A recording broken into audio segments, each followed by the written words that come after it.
that. There are moments where I'm like, I can't believe this is happening. But I'm like, why would I believe that I can't believe this is happening, right? Because I'm the person that's making it happen.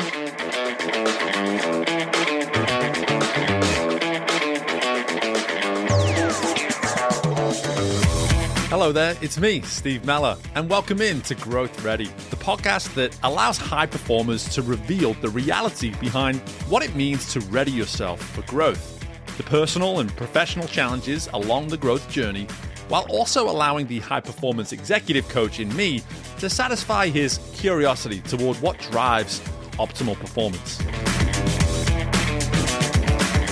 My guest is organizational consultant Sonia Daniels. And Sonia likes to focus on where you are, what it is you want, and what it is that needs to happen, all in service of ensuring that you're ready for any and all growth. And welcome back to the most recent installment of Growth Ready, the Growth Ready podcast. I am so excited to be keeping things local on this episode of the show. I don't get enough Baton Rouge-based people on the show, but today I'm so fortunate to be welcoming in Miss Sonia Daniels. Sonia, first and foremost, how are we doing today? I'm doing well. It's Monday. I'm excited. I have a lot of energy, so just ready to jump into a great Beautiful, beautiful. So as I ask everybody now in this newer format of the show, to start us off, Sonia, what does it mean to you to be growth ready? Oh, that's such a good question. So for me in this season of life, being growth ready means just showing up as my full, most authentic self. Really believing that I'm capable of all the things that I want to accomplish in my life. And just showing up and constantly meeting all of those goals, achieving those goals, and then setting new goals for myself. So just always on a quest to accomplish all of the things I desire. Love it. Already like 3 or 4 things out of that one response I'm just like desperate to dive into. And the first thing that came out of you was the season of life. And I think that is such an interesting word that doesn't get used enough, because that's what life is, right? It's just one season after another, after another, after another. So talk to me about just the importance of simply seeing your process from that perspective of the season mindset, so to speak. What does it mean to you? Yeah. So good question. So for me, looking at life in seasons makes life feel a lot easier and simpler, right? I think a lot of times as humans, we have a tendency of looking at things long term or grouping things together. But for me, having a seasonal perspective on life makes it easy to just adjust as needed to the things that are coming my way right now. I tell a lot of people sometimes I take life hour by hour. So not to overwhelm myself or not to have too much stress about, what the future holds or what tomorrow holds, but then not also spending too much time focusing on the past, because we can't, go back and change that.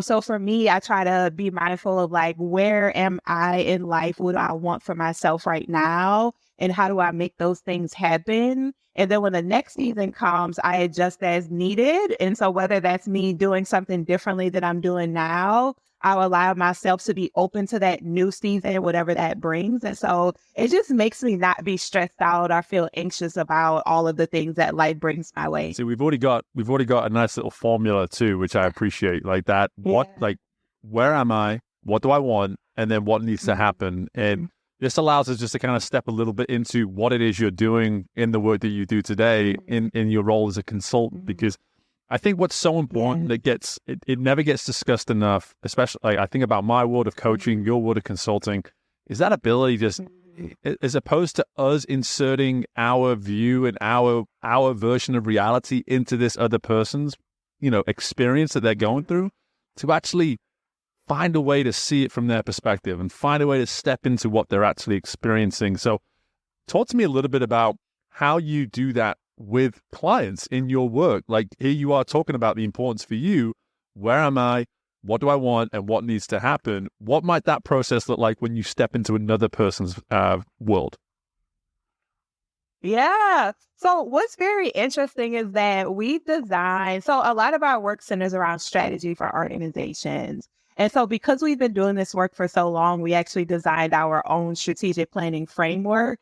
And the beauty of the framework that we developed is that sometimes I actually use that own framework in my own life to like strategize around what I want my life to look like. And so because I'm able to do it both professionally and personally, when we work with clients who are in spaces where they're just not sure what's next for them or what's next for the organization, I'm able to actually help them on both sides of like the business side of like, what do you want this business to look like in the next, month or the next 3 months or next year?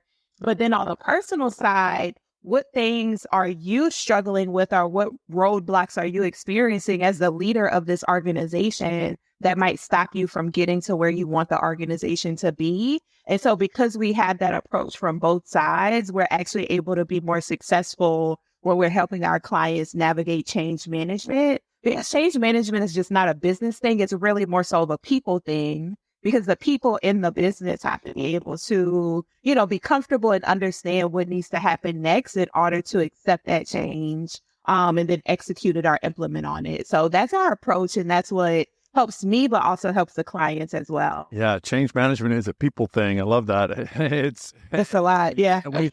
I gotta say from experience straight away, like I don't think we do a great job with it. I think we struggle. Change. There's a lot of folks out there that insist, hey, I adapt to change. I understand change, and I think I would always push back on those people and say, well, maybe you're just not demanding enough change. Then, if it's coming easy, yes, if you're not demanding enough. So I would love to almost, just go back here in time a little with me and just say, okay, when you think about your growth journey and how you've eventually arrived at this decision to commit to this business, etc. But in the years coming up to that, how did your growth journey allow you to learn the lesson of everything that you're speaking to here, in the sense of, finding that clarity around what it is you want, but most importantly, the power of that? Like, when did you first sort of notice how that could be of service to you? Yeah. Oh, so this is good. So for me, there were a lot of different experiences that happened, and not only in life, but also in career that got me to the point of wanting to work for myself. And so I will say I didn't know what that looked like, but I knew I wanted the autonomy over my career. And so prior to starting the business, there were a lot of instances that happened where I might have had jobs that just weren't flexible to like the realities of being an adult, right? Of like having responsibilities or needing to take time off from work. And so when that kept happening more often, I really got to a point of like, I need to step in and take control of my own life, regardless of what that looks like. And so the beginning stages of the business were very kind of just like I was unsure. I didn't know of like what I needed to do next, but I knew I wanted to create a path for myself. I didn't even realize consulting was like this whole industry. I just knew that people were calling me to work on projects. So I kind of went through this freelance phase before I got to the point of actually establishing, functioning business entity. And so in those early stages for me, I was just all about autonomy. Like I wanted to be able to take off from work and not have to ask permission. I wanted to be able to work on projects that really felt meaningful to me and not be boxed in to like certain roles or certain positions. And so all of that really shifted me into a phase where I was like, okay, got to figure out how this business stuff works. And here we are 7 years later, having I'm having fun is what I can really say when people ask me about the business. But the business is doing really well. And I'm grateful that I took a lot of time to be really introspective about what I wanted the business to look like, what culture I wanted to create for the people who work with me. And so that same autonomy I desire for myself, I also give that to my staff as well. So when we talk about like people taking time off, I'm like, don't ask me for permission. If you have something that's a priority, like take care of what you need to take care of, the work will be here. But all of that is a testament to the work that I did on myself and the growth that I experienced in becoming, the owner of a business. So It's really, and I appreciate all that. Thank you. And it's just I think it's so important to as you're explaining this for people to hear it really clearly is you're not speaking to the importance of, hey, everyone should become a business owner. That's not what you're saying at all. I hear I hear your ability just to be able to identify, like, hey, where life was presenting a lack of flexibility or greater difficulties for you, you wanted to find solutions to that. And it just so happened in your world specifically, it made sense because of what your world was telling you to step into business ownership. To your point, like at first it wasn't true full out business ownership. It was more just freelance. And through that, you started to see like, oh, this could be the path towards greater flexibility, less difficulties. But again, that's your journey. That's your story. This isn't about becoming a business owner. It's about you doing that. And I love that word, introspective, like doing that introspection and saying like, hey, what's good for Sonia right now? And what do I need right now? So that's really what I'm hearing from that story, right? Yes. Yeah, definitely. And I actually, this is going to sound really ironic, but I'm going to say it anyway. I do not encourage people to start businesses because it's a lot of work. Like that's the reality of it. But and I can only speak to that, of course, being 7 years into business. But I do feel like people have to really um understand what their motives and intentions are if they are interested in being in this space. But to your point, like you mentioned, which was a great way to really define it, is that it was just something that just so happened to match what I was needing in that season of life. And I will say I'm not sure business ownership is something that will be my thing forever. But it works really well for where I am right now in life, right? And so maybe there's another season that might come where I might decide to like pack this all up and then move on and do something different. But again, just being able to understand what makes sense for me is what I tend to prioritize. What I really want to do now is I want to get into this notion of change management. And because so much of what we're about on this show is how can we serve people through growth, but at the same time, how can we help them believe that they are in fact ready for growth? Like that is the big one. That typically in my world of coaching, and I'm curious to learn about your world of consulting, like typically we get in our own way when it comes to just simply convincing ourselves, yes, we're ready. We can do this. So when it comes to change management, I'm curious, where do you start? Where do you typically start with folks? And I understand that everyone's probably slightly different, but what might be some of those initial questions that you're trying to get people to ask themselves through that initial process? Yeah. So generally, when we have an initial conversation with someone, we do what's called a discovery call, our discovery phase. And so in that phase is really us spending time assessing and evaluating where the organization is, but also really doing some deep diving into the people that work in that organization. Because again, organizations are a collective of people, right? And so if the people are not doing great, the organization won't do great. I mean, that's just kind of, common knowledge. And so we really spend a lot of time trying to understand who the decision makers are in the organization, how do they show up in their work, what is the dynamic within the office, are there challenges within the office, right? So, for example, just last week, I had a discovery conversation, and I learned that because there's essentially like 4 different generations within the office, there's a lot of like tension within the office, which makes sense, right? And so if the people problems are not fixed, then the organization is going to continue to suffer because of the dynamic of different generations being in one setting. And so when we discover how the people show up in the organization, we're able to really provide an intervention or a solution that helps everyone be in alignment. And so a lot of times, and it's so funny, I'm not a therapist at all, but a lot of times I feel like I'm a therapist because a lot of our conversations are literally asking people, do you feel capable in your job? Like, do you believe in yourself enough to show up and do a good job? Are you capable? Do you believe you're capable of like being good at whatever it is that you want to be good at? And so a lot of times what we discover is that people just have their own roadblocks to progress that affect the overall success of the organization.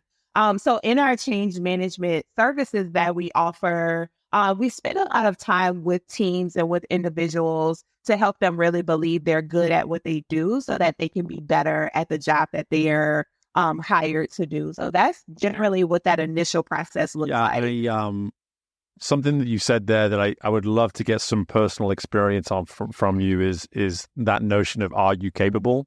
You know, when you talk about change and to look at someone and just, while you may know and they may know what it is, you know, you're trying to change and what ideal looks like and what you're trying to move toward, you know, where when did you maybe first realize, or when might have a moment been, let's say, in your life where you think, okay, when I go back to that moment, there's no way I thought I was capable. However, for whatever reason, you still made the jump, or you still took the step. I'd love to just get some insight around that.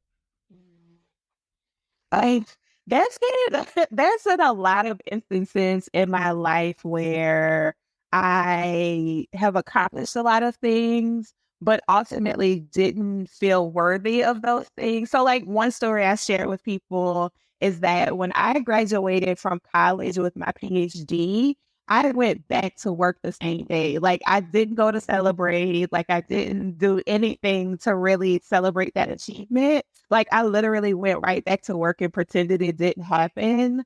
And so for me, I think that was really a moment where, when I think back about that moment, I'm like, there must have been something in me that maybe didn't even allow myself to believe I was worthy of achieving, such a great accomplishment. And so, even still today, sometimes in my business, like, we're growing really rapidly. We're at the point of closing like 5-figure deals, if not like every other week at this point.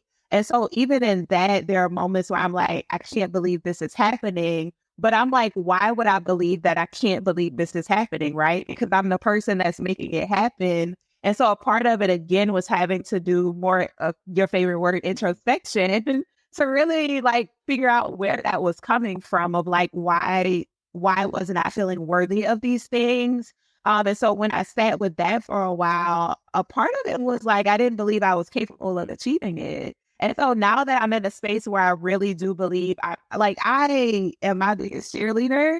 And so now that I'm here in this space, I can provide a better service to our clients because I believe I'm capable of achieving great things. So I'm able to really build a culture of success because I believe in myself. I believe in my team members, but I also believe in my clients as well. So it really started with me doing a lot of the work to get to a better mental space, or improve my mindset and the way I think about the way I show up in the world. And so, yeah, it started with graduating with my third degree and still not believing, I deserved it. So that was a lot of work that had to be done. I think you just related to our audience more than you can imagine. Like, and to me too. I mean, Yeah. now if I'm going to be honest here and step into the truth of what you're saying, I deal with the same thing. You know, you find yourself saying something on the lines of, "I can't believe that I," and that is just such a wonderful way of saying it. What you said there is, why would I believe that I can't believe, So like that's the question that we need to be asking, because, you can't spell worthy without worth. And so much of what you're saying around worthy, I'm just like, yeah, you got to know your worth. You got to believe your worth. You got to really buy into it. And there's no point trying to sell somebody else on your worth if you don't buy it. If you're not the first person that's saying like, Exactly. hey, I want to invest in this thing and this thing that is me, right? That's what we're talking about here. You're not talking about, this skill that you do or this way that you can maybe provide a service. We're just talking about our own worth and how we just say like, hey, I am worthy. Like, I believe in my worth. I believe in my value. And like I said, I think you're just relating to a lot of people right now as you say that. And how have you found the best way is to just maybe even approach that on a day-to-day basis? Because I have to assume it kind of creeps its way in on a day-to-day basis, sometimes in micro form, but sometimes in, tell us a little bit about the day-to-day challenge with that. Yeah. Oh, so right now, what my daily practices look like is a lot of meditation and breath work. And so in the meditation, sometimes the meditation might be listening to affirmations that literally say like, I am worthy, I believe I deserve good things. Like, and I know it sounds very simple, but being able to train our brain to understand what that means, I think it's a game changer for me. I'll definitely say. And so usually my day starts off with like going for a morning walk in the park. And while I'm walking, I'll listen to those affirmations just to really help jumpstart my day and get me on the right track. And a lot of that too also means like being mindful of like the things I tell myself or the things that I say to other people. So like taking the word can't out of my vocabulary has been really big. And just the way my life has transformed. Um, Trying new things has also been great as well. Because what it does is that it takes you out of that like thought process of I'm not capable of doing this thing. Well, have you tried it? You know, and you can try anything once, and if you don't like it, then at least you tried it. You know, and so a lot of my time consists of maybe doing something that makes me uncomfortable. I tend to be more introverted, and so sometimes I'll literally force myself to go to events. Like I do a lot of solo events because it forces me outside of that comfort zone. I went to Live After Five Friday by myself. And it was a lot, but I had a great time and I met great people. And so a lot of it is just, getting outside of those negative thoughts we tend to tell ourselves, and really catching it in that moment. And then once you get that negative thought, essentially like reframing it in a way that acknowledges like, yes, I'm afraid, but I'm going to do it anyway. And so that is what life has been looking like, just really catching those thoughts when they happen, and then reframing it for myself. Something that's one thing I will say is that's what I love when I have someone from Baton Rouge is you'll just make like a nonchalant comment about something that happens here locally, and anybody that's not from Baton Rouge, what the heck is Live After Five? But Right. I appreciate it. It's just like, hey, you know what, guys? It's just a place where people gather to hang out and listen to some music. That's what it is. That's all it is. So, but I will say the idea that's coming through here is this notion like when you know something that serves you. Just put yourself in there, like get in there, no matter how uncomfortable, no matter how much resistance you may feel on the way in, just know that on the way out, chances are you are going to feel better for having done it. And I'm hearing that, like you clearly have this desire just to keep saying, hey, Sonia, every part of you doesn't want to do this or you don't want to be in this in terms of, whatever comes natural. But there's that part of you that's always saying, but what's good for me right now? Like, so and you said train the brain. Like, so you must be. How long have you been training this brain to sort of speak on behalf of yourself like this now? Oh, it's very recent. So I would say since probably early summer. So early summer, I hired a life coach because I was at a point where I was like, I don't enjoy where my life is right now. And so as a professional, right, as a consultant, I tell organizations all the time, if you can't do this work, hire somebody to help you do it. And so for me, life is not any different, right? So like, for example, if something happens with my car, I'm not going to fix it. I'm not a professional mechanic. I'm going to hire a mechanic to do it. And so when I got to a point in life where I just wasn't enjoying things, I was like, let me hire a professional who can walk me through these things. And so basically in the summer, I really zoned in on doing a lot of self-work. She helped me develop like a value system and really understand like, what is it that I wanted life to look like? And so as a result of that, we were really able to kind of like design what I would consider my ideal life. And so now that I have a vision of it, I know what I need to do to work towards that. Oh, this is all very new, right? But I think a part of that also is like, I recognize that even though in life there might be things I don't want to do, I still have the privilege of being able to do them. So for example, like working out every day, like, do I enjoy it every day? No, not really. But I'm grateful that I'm healthy enough to go walk for, a mile and a half every morning. I'm grateful that I'm able to do Pilates and yoga and all these things where I can move my body because I know that there are people who are wishing that they had the ability to do those things. And so for me, I try to just really take advantage of all the privileges I do have in life and not let them pass me by just because I don't want to do it, in that one moment. So that is really like how I function, and that's my philosophy. I'm thankful that you were able to share this with us, because as you said, like the 7 years into business, and people would hear that, if they weren't to listen any further and they've stopped listening at that point of the episode. Okay, you've been doing this for 7 years, you've been figuring this out as you go, you've been getting stronger and stronger, clearer and clearer as you go, and then here you are in year 7, and for whatever reason you're looking at life and saying, I've lost myself in some way, shape, or form. I got to work on me. Like, for whatever reason, that North Star that seemed super clear for 5 or 6 years didn't seem as clear at that moment in your life. And you're able to stop and acknowledge and just say, hey, something's off, and I need someone who is an expert in this area of this thing called life, and be able to coach me through it a little bit. And I just I appreciate your vulnerability with that, because I think this is where we can potentially fall into the trap with some of these, personal development, professional development kind of podcasts, is where sometimes it can seem like, hey, we're here to tell you, like, hey, this is how you become awesome at something, and this is the only way to be awesome, and all this kind of stuff. And you're telling us, like, hey, you know what? Maybe somebody else was able to figure it out and have no roadblocks and no issues or whatever. But I'm telling you, my version of growth, it's always evolving. Sometimes it's really clear, and then sometimes it just ain't that clear. Sometimes it's really, really difficult. And so, speaking to that difficulty, I have to assume, and working through it as well, I have to assume must have now put you in a position that is, I'm just going to ask you, like, how do you feel now, having gone through that process recently in the last few months?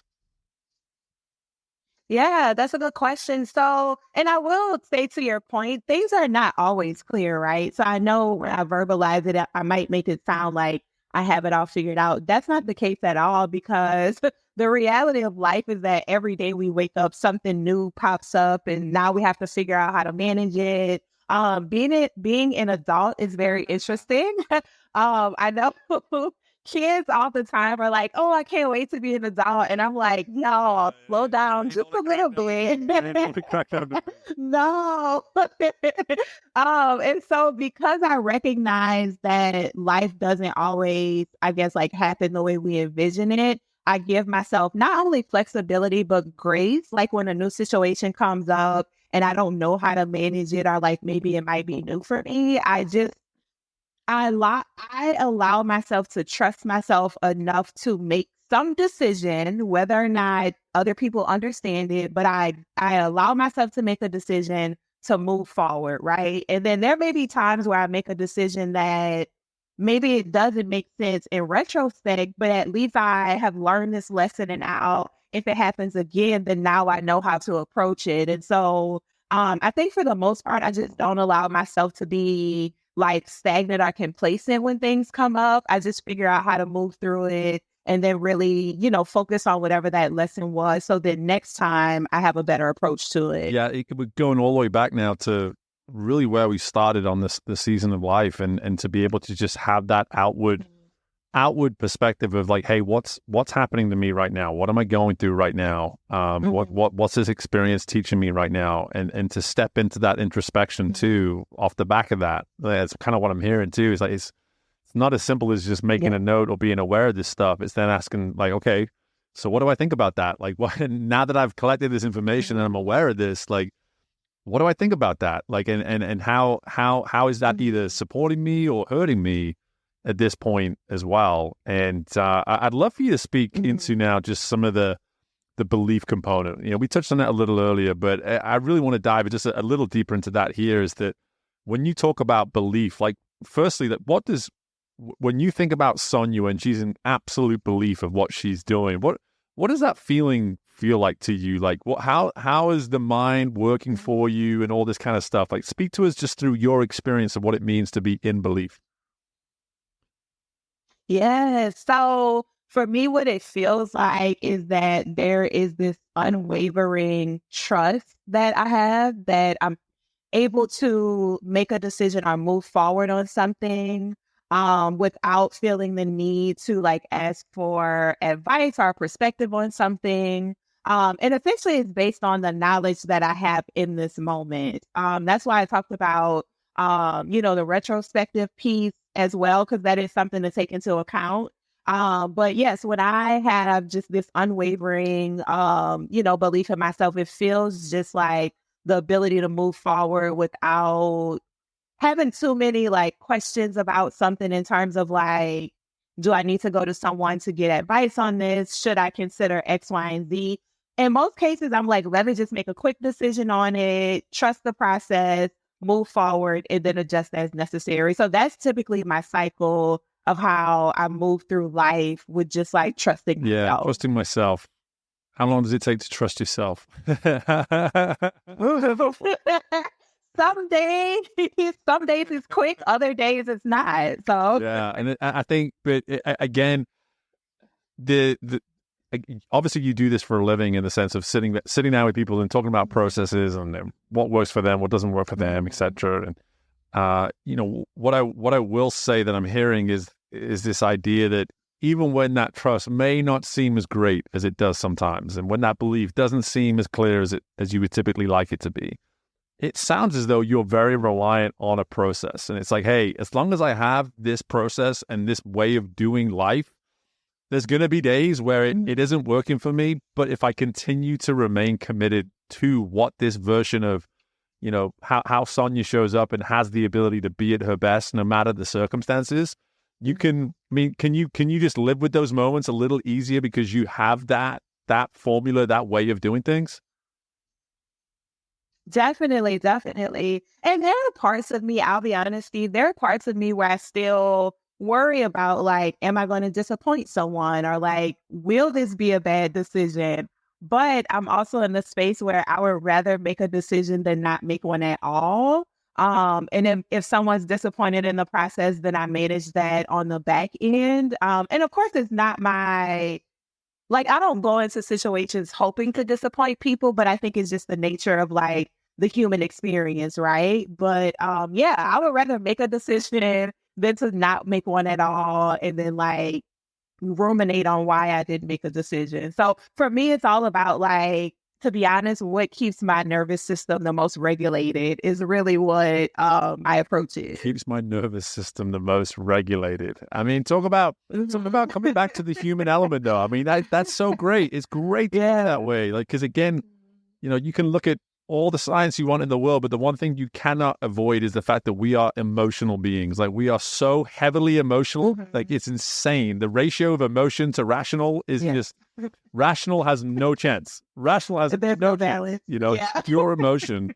So being able to just say, like, there's this version of me. It's like, can I just tap into me and know deep down, like, hey, I'm about as neutral as I can be right now, or I'm as in control. It's kind of something else I'm hearing too. It's like, I'm as in control as I can be, to where whatever the result, I can have a greater level of acceptance around it. Like, I'm really hearing that. Yes.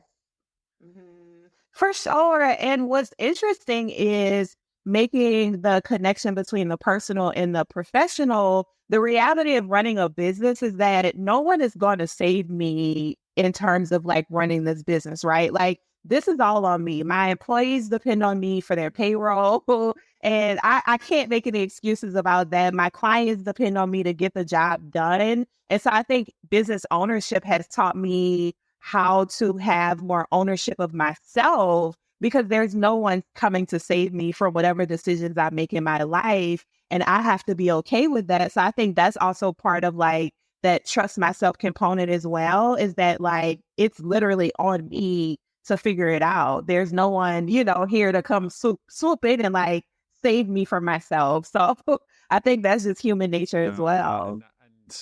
And those are the moments, right, when that system that you've created for yourself, like, that's where it can serve you so great, when you step into the reality, like, no one's coming to save me right now. And I love that you took us there, because I think the more we can step into the reality, the truth of all of our situations, I think a lot of us have those people in our lives where, maybe it's a close friend, it's a spouse, it's a whatever, it's a sibling, it's a parent, whatever it might be. Like, that they're going to be there for you were you to go through something.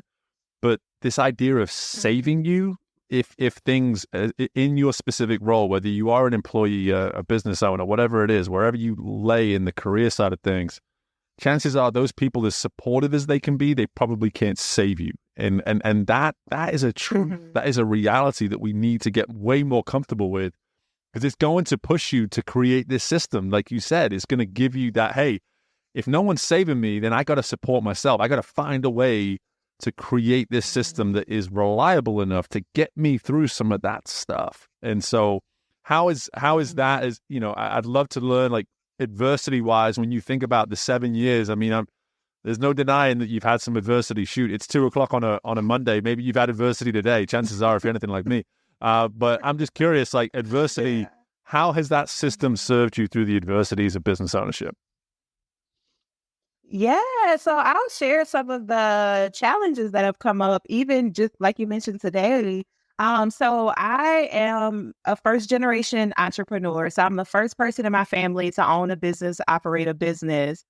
That in itself is like a lot, right? Because I went into this with just no prior knowledge of what this even means to like run a successful business. And so where we are today is just a lot of like learning and taking time to like go to incubators and accelerators to really understand what I signed myself up for. But it's also created a lot of adversity, and just that because I didn't have the knowledge of business ownership, I'm certain that there were a lot of opportunities that were missed out on. Are there probably things that I've done in the business that might have not been great for the business, but again, I didn't know what I didn't know. So that adversity has been a lot. And I think where we are today, again, 7 years in, I feel a lot more confident about being a business owner, despite, being the first in my family. But we're in a great space now, so no complaints about that. But I think also the reality of it too, of like being a young Black woman in business, has also had its fair share of adversity as well. Consulting can tend to be a white male dominated industry. And so coming into this space, and one of the things too that's really interesting is that I appear younger than I am. I'm 37. And so most people don't believe that, which I don't know why. I'm like, I'm 37. But even with that, it's like, because I appear younger, there's a level of trust that I have to build with people so that they feel confident that I'm able to provide them with what they're looking for. So that was something I did not prepare for. And I think I'm just getting to the point of recognizing like what type of challenges come with that. So I would say those are definitely some of the adversities that have existed in my business that I think I'm just coming to a place of learning how to navigate those things. But business is hard. I'm not going to lie about that. Running a successful business is difficult. And the difficult part of it is the being a person in business. Like, that is the difficult part of it. Because we deal with challenging clients. And so it's like learning how to navigate those situations. Every client is so different. I don't have kids, but I can imagine if like people with kids having different kids all have different personalities. Like, managing clients feels like being a parent, because you're managing personalities, people's personalities. So that's really interesting. But I'm really grateful. I can say that we have not run into major issues that have, created challenges in the business in terms of like threatening the business and close or anything of that nature. But I am grateful for my CPA and my attorney. They help us kind of keep things, on track. But I'm very certain that there may be other adversities that we run into that I'm not even prepared for. But luckily, I'm in a space mentally and emotionally where I feel comfortable, like, when those situations come up, how to navigate those situations in a way that makes sense for everybody involved. So that's been the journey so Beautiful. far. It's a beautiful journey. Like just listening to you talk Thank through it. you. Like I think it's something that can inspire, Thank something you. and people can learn from. And that's what this show's all about at the end of the day. Like I want people to hear the story of Sonia Daniels, and people say, oh shoot, like I hear myself in that story. I can see myself in that. But at the same time, I'm motivated to maybe go get a piece of that for myself as well. And shoot, just based on what you're talking about, based on some of the things that have been in your way, I would hate to be that person that in any way doesn't give you the that, let's say, that gets ready for Sonia Daniels. Let's put it that way, because I think you, based on this conversation alone, have presented a level of value that is clear to me that, hey, you know, whatever the age or anything like that, like, count her out at your peril, folks. You know, because again, I'm hearing it. I'm just like, this is powerful stuff, and there's no doubt that you're an asset to whoever it is you're working with. So I appreciate all of your insights. And one thing I want to ask you before I let you go is just really, if you were to be speaking to that younger version of yourself, and I want to believe that we have a few folks like that listening to the show, but at the same time, maybe folks that are just interested in taking that step or committing to change or whatever it might be, what might be that just final insight for our listeners of just like, hey, if change is on the horizon, what do they need to know? What do they need to know? Yeah. So I would say the biggest thing is being open to change. And so a lot of times that lack of openness is actually fear about the unknown. And so for me, I would encourage people to not be afraid of the unknown, but to reframe it and think about the world of possibilities that exist on the other side. So again, one of my personal philosophies is that I don't think about I don't have a mindset of like, I'm afraid of what's coming next. My mindset is I'm grateful for the possibilities that exist in the unknown. And so for me, it allows me to have more of a positive outlook on just, you know, things that might happen that I'm not prepared for.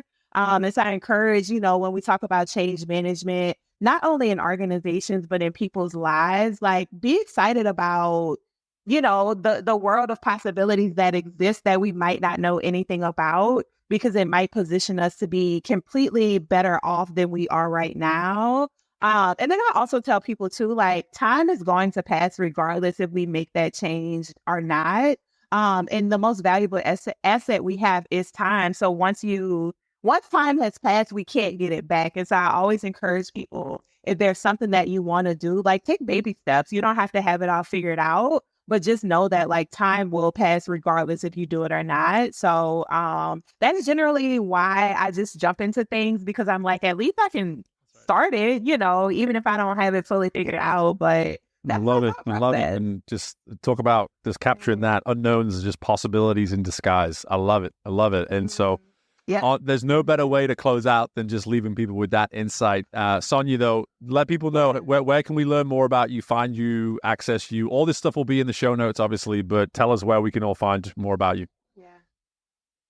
Yeah. So I love connecting with people on LinkedIn. So my name on LinkedIn is Sonia Daniels, PhD MPA. So find me on LinkedIn, and then also please follow my company's page on Instagram. We're at S Daniels Consulting. I love content creation, so we're always posting fun content. But would love to connect with people on either LinkedIn or Instagram. Well, like I said, it'll all be in the show notes. And Sonia, thank you so much for just the generosity of insight and time, and just best of luck with everything. I know there's awesome things on the horizon for you, so just appreciate the time today. Thank you. Thank you, Steve. And I appreciate you having me. I just love being able to share just about my journey and my life stories. I appreciate you having me on your platform. And my thanks again to Sonia for joining us on the show. Awesome conversation. Love getting to highlight some of the great people that we have here in Baton Rouge doing what they're doing in their respective industries. Something I have to bring our attention back to was just the way Sonia explained, why would I believe that I can't believe? How often are you asking that question, huh? I mean, so often we are saying sentences that start with, I can't believe that, fill in the blank. When do you want to ask why you can't believe? And what might you learn about yourself by simply asking a powerful question like that? If I were to just get honest with me, here I am presenting a show on growth mindset, what it means to be ready for everything that comes with growth. And I am guilty of this too. So while I'm trying to live this life of growth, this mindset that allows me to consider everything, remain curious of what could happen if I were to commit to this and this, I too question and somehow have this lack of, to use Sonia's word, I don't think I'm worthy of the success. And when we don't put that value on ourselves, we don't even recognize when we are successful. You know, and it's almost sad, right? It's sad to go through the success cycle and come out the other end and not see the value and not recognize that you achieved what you achieved because you did the damn work. So there's no reason. It's not about belief. There's nothing to believe at that point. You did it. It's a truth. It's a reality at that point. So to just simply take a minute and think, how often am I saying to myself, I can't believe this, I can't believe that? Well, what is it that you need to do and figure out so that you can believe? And that instead of making it a factor of belief, it's simply just about what you did and why you got it done. Let's all agree and commit to working on that, yeah? I think if we do that, we're all going to be better for it. So I just appreciate Sonia for taking the time to help me see that. And I hope to have helped you see that as well. But hey, folks, keep coming back for more. Subscribe now. Don't take a minute longer to wait. Subscribe to the show. Make sure that you are sharing these kind of episodes. Don't tell me that there's no one in your life right now that couldn't stand to listen in on some of the great insights courtesy of Sonia and courtesy of our time together. Make the effort to share the show. And please, it helps us so much when you leave that 5-star rating, when you leave a review as well. Go one step further. Don't just click the 5th star. Just put in the comments why it is you thought the show really spoke to you and you found it to be so powerful. Best of luck, as always, in anything and everything you've got going on. And I look forward to doing this again with you very soon. Bye for now.